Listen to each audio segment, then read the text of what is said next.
नमस्कार। मैं यशपाल हंस करनाल से। आशा है आप प्रसन्न होंगे, ईश्वर की कृपा होगी। संताने आज्ञा में घर में धन और ऐश्वर्य, माता पिता घर पर ही होंगे और आप उनकी सेवा कर रहे होंगे। आर्थिक स्थिति बहुत अच्छी होगी, मन प्रसन्न होगा, किसी चीज़ की कोई कमी नहीं होगी।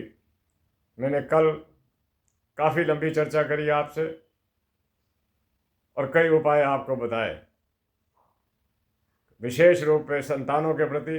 अगर संतानें कष्ट दे रही हैं तो, अगर संतानें स्वयं कष्ट में हैं तो।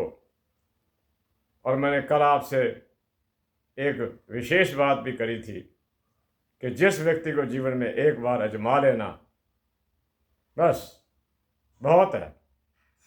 और पता लग रहा होता है कि हमारी आजमाइश कहाँ तक है। कई व्यक्ति दो दो बार भी आजमाए जाते हैं, दोनों बार फ्लॉप हो जाते हैं साहब। उनसे बच के रहना, ये बड़ा खतरनाक डिपार्टमेंट है, बच के रहना। आज मैं शुक्र पर भी चर्चा करूंगा, थोड़ी सी मंगल पर भी करूंगा। और मैं चाहता हूं कि आपको सदा ही ज्योतिष के बारे में सही जानकारी दी जाए। जो टेलीफोन कॉल्स या जो मुझसे अपना वृत्तांत जानना चाहते हैं, मेरा ये कर्तव्य है एक आचार्य के रूप के अंदर, ज्योतिष आचार्य के रूप के अंदर, कि आपको करेक्ट इन्फॉर्मेशन दी जाए, आपके साथ कोई झूठ ना बोला जाए। झूठ बोलने का मतलब है कि विद्या का सबसे बड़ा अपमान, विद्या का सबसे बड़ा अपमान यह है कि हम सरस्वती का अपमान कर रहे हैं।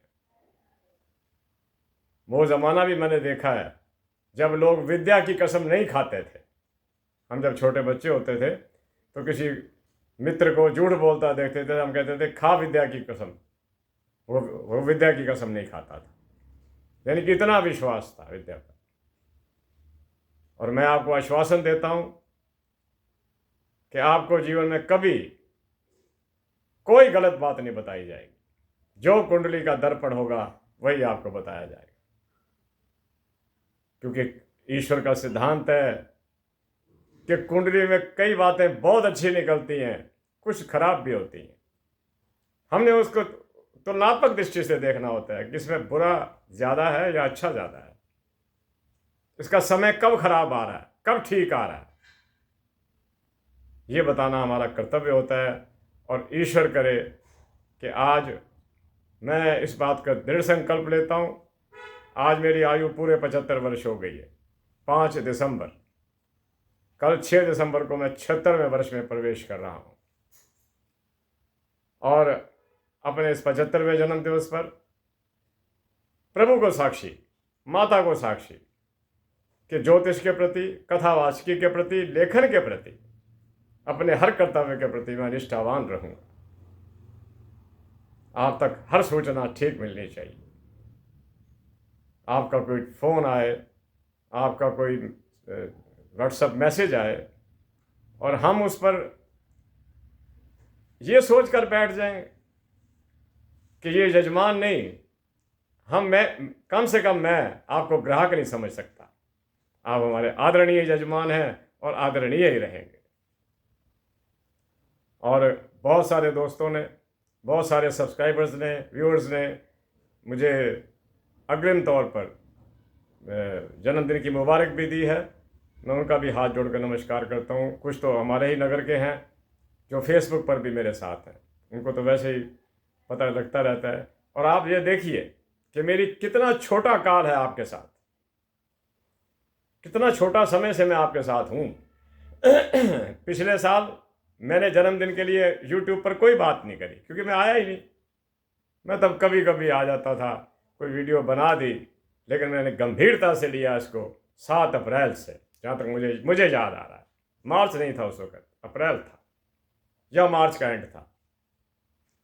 और मैंने वही वीडियो डाला था जो वास्तव में तत्कालिक समय की ज़रूरत थी। उस वीडियो ने बहुत ज़्यादा कमेंट्स और लाइक्स दिए थे। बहुत ज़्यादा व्यूज़ थे उसके, और उसके बाद मैंने पीछे मुड़ के नहीं देखा।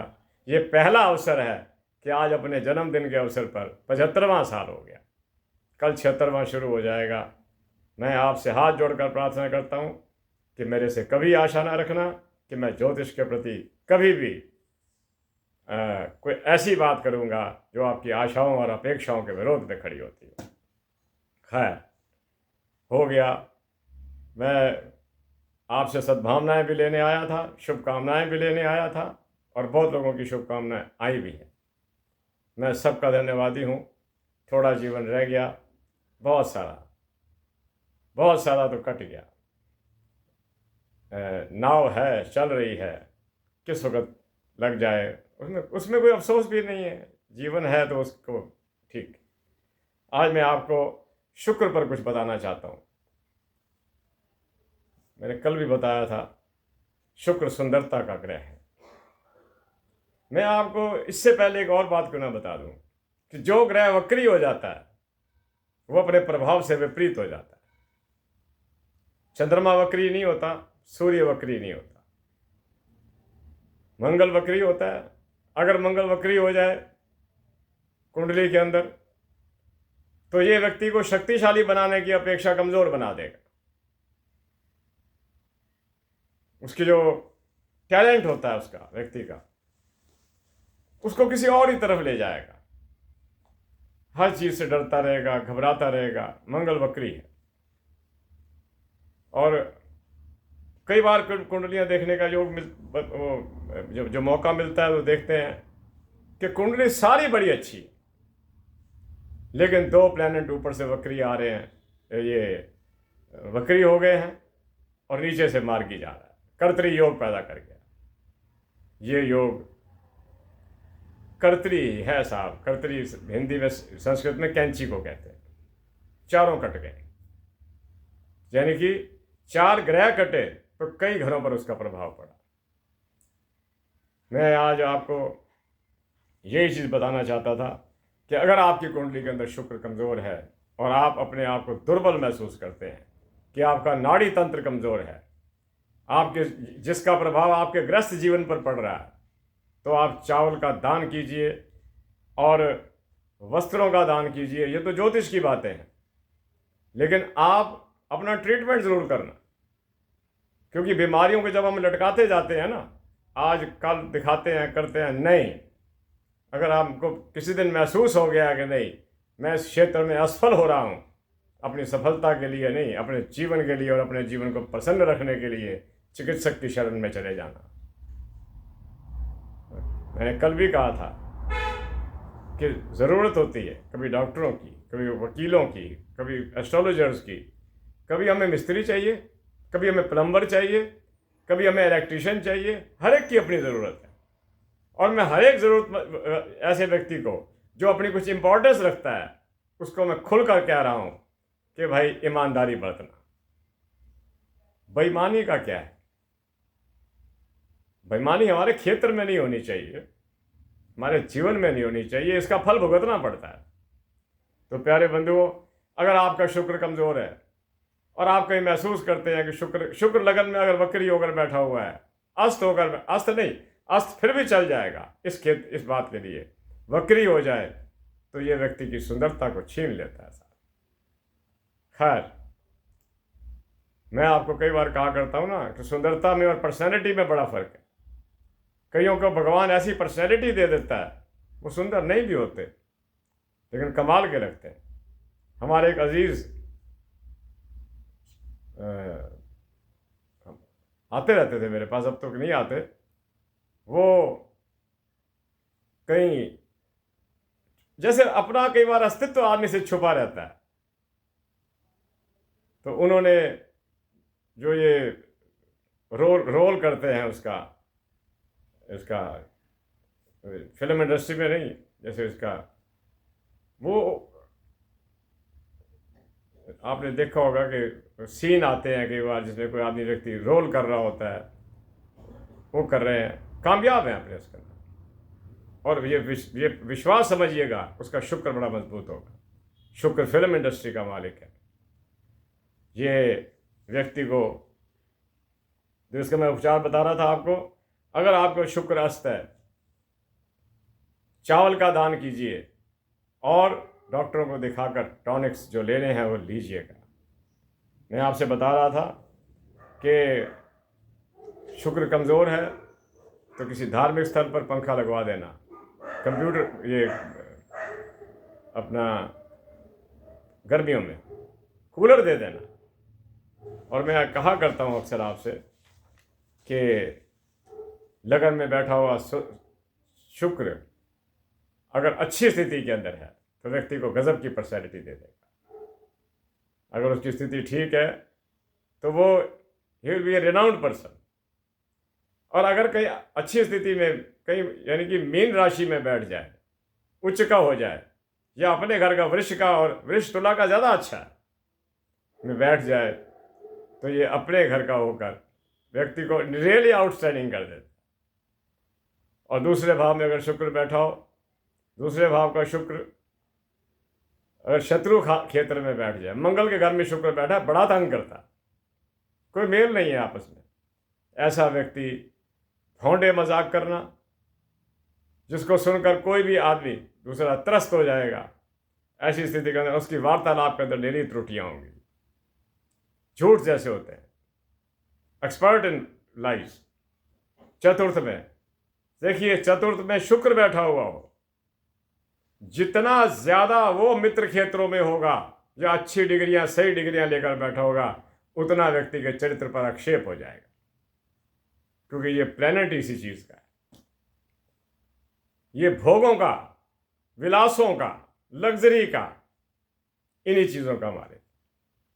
अगर चौथे घर में ये बैठता है तो आदमी को सुख ही इसी चीजों का चाहिए, और वो व्यक्ति, इसमें कोई दो राय नहीं, वो जब इस गंदगी में घुसता है तब से लेकर जब इस गंदगी को छोड़ता है तब तक बदनामी रहता है।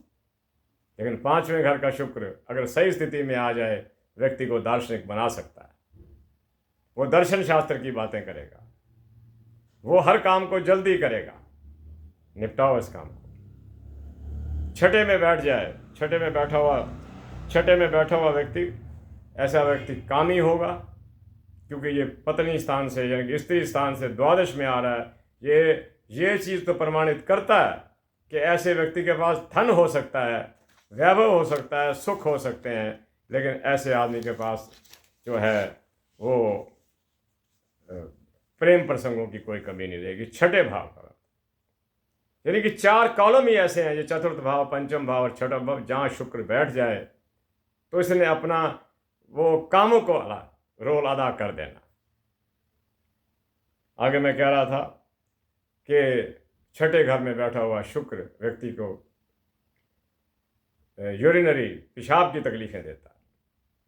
जिन लोगों को आप देखते हैं कि इनके ब्लैडर्स डिस्टर्ब हैं, तो उसमें शुक्र का रोल है, उसको भी, उसका काम भी चिकित्सकों ने करना है। और जो चीज़ दान हम करवाते हैं वो चावल है, चावल का दान कीजिए और महिलाओं के प्रति निष्ठावान, श्रद्धावान रहिए, क्योंकि शुक्र को हम स्त्री ग्रह मानकर चलते हैं, चंद्रमा को भी हम स्त्री ग्रह मानकर चलते हैं। और ये बात बिल्कुल ठीक है कि कई लोगों का, जिनके मंगल वगैरह, सूर्य वगैरह, बृहस्पति वगैरह बहुत स्ट्रांग होते हैं, वो पुरुष दायरे में रहते हैं, और जिनका शुक्र ज़्यादा स्ट्रांग होता है तो वुमेन साइड में भी वो रहना पसंद करते हैं, जो उनकी कमज़ोरी समझो या उनकी आदत समझो, ऐसा हो सकता है। और सप्तम में अच्छा दाम्पत्य देता है, ठीक दाम्पत्य देता है। और अगर कहीं शुक्र के साथ केतु बैठ जाए, वृष राशि हो, शुक्र प्रमोट है, ऐसी स्थिति में क्या होता है कि पति पत्नी दोनों कामों को जाते हैं, चलो ठीक है अपने उम्र का। और नवम भाव के अंदर ये व्यक्ति को धर्म करने की प्रेरणा तो देता है, लेकिन वो जो कुछ भी करेगा अपनी इच्छा से करेगा। किसी को कुछ देना है, करना है, किसी की हेल्प करनी है, अपनी इच्छा से, वो उसको उस कसौटी पर नहीं रखेगा जिसे धर्म की कसौटी कहते हैं। कहते नहीं, दिस इज, ये मेरे पास जो समर्थ है मैं वही करूँगा। आगे चलता हूँ। दशम में ये राजनीति में ले जाता है, लेकिन आदमी को फ्लॉप कर देता है। बहुत दिन तक वो नहीं चलता राजनीति का, क्योंकि वो कहीं ना कहीं ऐश्वर्यप्रिय हो जाता है और ये चीज़ जनता को खटकती। तो मैं आपको बता रहा था कि मंगल, मैंने कहा था ना कि मैं दो प्रग्रहों पर चर्चा करने की स्थिति मूड में हूँ आज। मंगल, जिस व्यक्ति का मंगल वृश्चिक राशि का या मेष राशि का लगन में बैठा हो, अकेला, साथ कोई ना वक्री हो ना अस्त हो, वो प्रॉपर्टी डीलिंग का काम करेगा ही करेगा। जो ये बिल्डिंग्स कंस्ट्रक्शंस होती हैं, ये लोग वो काम भी करते हैं, क्योंकि सारा कुछ मंगल का है। ईंटें भी मंगल की हैं, सीमेंट आदि चीज़ें भी मंगल की हैं, और जो बिल्डिंग का निर्माण है भूमि के ऊपर, वो भी मंगल के अधीन आता है। और जो जिसका मंगल लगन में होगा और बिल्कुल निष्कंटक होकर बैठा होगा, वो आदमी बिल्डर बन जाएगा। और अगर वो अपनी बिल्डिंग के ये अपने बिल्डर होने के मामले के अंदर ऑनेस्टी बरतेगा, तो वो बहुत बड़ा इंडस्ट्रियलिस्ट बन सकता है, कैपिटलिस्ट बन सकता है। और मैं आज बता रहा था, और अंतिम बात करता हूँ, 16 मिनट हो गए, आज का वीडियो छोटा। और कभी भी जिंदगी के अंदर अपने बुजुर्गों की वो हालत ना कर देना कि उनको वृद्धाश्रम का सहारा लेना पड़े। यहाँ पर किसी लेखक ने शब्द लिखे थे जो मैंने उतार लिए थे, कि जहाँ पर दादा दादी का पोते पोतियां मजाक उड़ाएं और माता पिता मुस्कुराएं, जहाँ दादा दादी का पोते पोतियां मजाक उड़ाएं और माता पिता मुस्कुराएं, तो समझ लीजिए कि दरिद्रा ने इस घर के दरवाजे को नॉक कर दिया, खड़का दिया, आ रही अंदर। फैक्ट है, जिस घर के अंदर बुजुर्गों की इज्जत ना हो, वहां से लक्ष्मी ऑटोमेटिकली चली जाती है। हालात ऐसे बन जाते हैं। अगर मैं वास्तव में आपको ठीक कह रहा हूं, भगवान ने मेरे साथ न्याय किया। आज ऐसा दिन है, मैं 75 वर्ष जिंदगी के पूरे कर रहा हूं, कि उसने इतनी नपी तुली जिंदगी दी। 2 पुत्रियां, दोनों विवाहित, बड़ी बड़ी हो गई, 50 साल के करीब। अगर कोई मेरा बच्चा पोता होता और हम मजाक की जद में आ जाते, क्या बीतती हम पर। और कई बार ऐसी गलती बुजुर्ग कर देते हैं जो गवर्नमेंट ने अब ठीक करी है, जीते जी वसीयत लिख दी, जा भाई सब कुछ तेरा, और वो कुछ महीने के बाद कहता है निकलो बाहर। अब गवर्नमेंट ने उस कानून को ठीक किया है कि पिता अपनी वसीयत को कैंसिल करके जायदाद वापस ले सकता है। और कई एक ने ली थी, उसके बेटे ने माफिया मांग के जान छुड़ाई। कभी बुजुर्गों की ना करना। देखो, ये तो गवर्नमेंट का मामला था, हो गया। अगर ये प्रभु के दरबार में चला जाए, धज्जियां उड़ा देगा साहब। जिन्होंने पैदा किया उनका मजाक कल्पना नहीं कर सकते। और मैं कह रहा था, आज के दिन ये मैं आपको सुना देता हूँ, और उसके बाद मैं छुट्टी भी लूँगा, चलता भी हूँ, कि अच्छे लोग पैदा होने चाहिए। अच्छे लोग तब पैदा होंगे जब हम वैदिक रीति पर चलेंगे, ग्रंथों की रीतियों पर चलेंगे। संतान पैदा करने से पहले हमें प्रभु से आज्ञा लेनी चाहिए, और अच्छे संस्कार अपने अंदर धारण करने चाहिए, ताकि जब माता के गर्भ में संतान जाए तो अच्छे ग्रहों से युक्त होकर जाए, अच्छे संस्कारों से युक्त होकर जाए, ताकि जब जीव दुनिया में आए तो उसके पास इतने बढ़िया संस्कार हों कि क्या बात। अभिमन्यु का तो देखा ही होगा आपने, कि अभिमन्यु की माता सुभद्रा के गर्भ में जब अभिमन्यु था, तो अर्जुन उसको मिलने के लिए गए थे।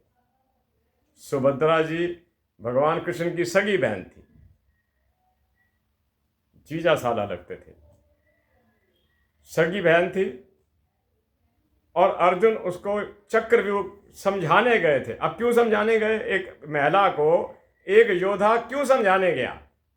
यह सोचने की बात है, तर्कसंगत बात है ये। क्योंकि उसको पता था कि जीव आ रहा है दुनिया में, जरूर पुत्र है, ताकि वो महान योद्धा बने। और उन दिनों युद्ध में चक्रव्यूह सबसे बड़ा एक हथियार माना जाता था। चक्रव्यूह में फंसाकर उसको मारा, और उसके कारण पांडवों ने भी सारे के सारे मार दिए। देखिए कितना भयानक युद्ध रहा होगा, उसमें कितना लोग मरे, कितना सोना वेस्ट हुआ होगा, कितना अर्थव्यवस्था खराब हुई होगी। एक पुस्तक में मैंने पढ़ा था कि महाभारत युद्ध का धक्का भारत को आज तक इतना लगा हुआ है कि उभर नहीं पा रहा। खैर, मैं आपसे आशा रखता हूं कि आप मुझे शुभकामनाएं देंगे और मुझ पर अपना विश्वास बनाए रखेंगे। आपका सब्सक्रिप्शन बढ़ना चाहिए, ताकि मैं ये दिखा सकूं कि सिर्फ डांस ही नहीं, सिर्फ कॉमेडी ही नहीं, सिर्फ एक्टिंग ही नहीं, ज्योतिष भी अपना कुछ स्थान रखती है। अगर उसको सही तरीके से लिया जाए, लोगों को बताया और समझाया जाए। इसी आश्वासन के साथ 21 मिनट हो गए। बाकी बातें कल करूँगा, जैसे रूटीन में करता हूँ। आज तो रूटीन था ही नहीं, सिर्फ मन था कि आपके दर्शन तो मैं कर नहीं सकता, पर दर्शन हो जाए तो अच्छी बात है, बात हो जाए तो अच्छी बात। आपसे शुभकामनाओं की आशा। मेरा आगामी जीवन प्रभु के हाथ में है, जैसे वो रखेगा मुझे रहना ही पड़ेगा। कई कहते हैं जैसे वो रखेगा रहूंगा। अरे रहूंगा नहीं, तेरे को रहना पड़ेगा। काउंटेड श्वास हैं। जब पैदा होता है ना बच्चा, तो लेबल लगा देते हैं उस पर कि जीवन में इतनी सांसें लेगा। जिस दिन वो सांसें खत्म हो जाती हैं, भी काउंटिंग पूरी हो गई, पीछे से ऑक्सीजन बंद कर दो, बंद हो जाती। तो इसलिए मैं चाहता हूं कि प्रभु मुझे शक्ति दे, माता रानी मुझे सहयोग करे, इतना करे कि मैं आपसे नित्य नए विषय पर बात कर सकूं और आपको बता सकूं हम लोगों ने बड़े कठिन जीवन जिए, बहुत उतार चढ़ाव देखे। आप घबराया ना करो जीवन से, जिस बिल्कुल ना घबरा। ये मेरा वाक्य याद रखना। कोई बड़े बड़े प्रॉब्लम्स आपकी लाइफ के अंदर आएंगे। इतने बड़े जीवन के अंदर मैं देख बैठा हूं, हर रात एक समस्या लेकर सोता रहा, हर सुबह उस समस्या के समाधान के लिए निकल जाता था, और लेकिन जब शाम को लौटता था, पहली समस्या का तो समाधान हो चुका होता था, एक और समस्या जेब में आ जाती। सारा जीवन रहा। आज भी बहुत फिक्र होते हैं, कोई हमारे साथ नहीं रहता। बच्चे विदेशों में, 2 बेटियां दोनों विदेशों में, सारा काम खुद करना है। और अब तो ये यूट्यूब का भी, ये 5 परिवार मेरे साथ हैं जुड़े हुए। अच्छा है, जुड़े रहें, 6 हो जाएं, 7 हो जाएं, तब भी मैं स्वीकार करूंगा, पर आपका आशीर्वाद होना चाहिए। आप मेरा सहयोग कीजिए, मुझे कमेंट्स के अलावा मुझे व्यूज़ दीजिए, मेरी वीडियोस को शेयर कीजिए। इसके व्यूज़ बढ़ेंगे। मैं 1 लाख के टारगेट तक पहुंचना चाहता हूं इस वर्ष। 25 का तो ख़त्म हो गया, जैसे आ रहा है। जैसे मैंने अप्रैल में शुरू किया था, तो अप्रैल 26 तक मेरे पास 1 लाख सब्सक्राइबर होना चाहिए, ताकि मैं दिखा सकूं कि ज्योतिष भी अपना एक स्थान रखती है, स्थान बनाने वाला होना चाहिए। नमस्कार, शुभकामनाएं। जय जगत जय भारत का उद्घोष करते हुए परमपिता परमात्मा से आपके कल्याण की कामना करता हूँ। माता सरस्वती से कहता हूँ, माता तुम मुझे मेधा और प्रज्ञा बुद्धि देती है, सबको सद्बुद्धि प्रदान तो पहले कर दे। सद्बुद्धि होगी ना, गलतियाँ नहीं होती जीवन में। सद्बुद्धि बता देती है आदमी को, कुछ पूर्वाभास होने लग जाते हैं कि ये घटना हो सकती है, ये चीज़ हो सकती है। वो दूसरे की शक्ल देखकर पहचान लेगा कि इसके मन में क्या है। ये प्रज्ञा बुद्धि। भगवान आपको सब सुख दे। आज्ञा चाहता हूँ, कल फिर मिलता हूँ आपसे। कल शनिवार भी है, वो आपके पताशे भी दान के लिए आपको बताना भी है। ठीक है, बिल्कुल ठीक है। आपसे शुभकामनाओं की कामना करते हुए नमस्कार। आप सदा सुखी रहें।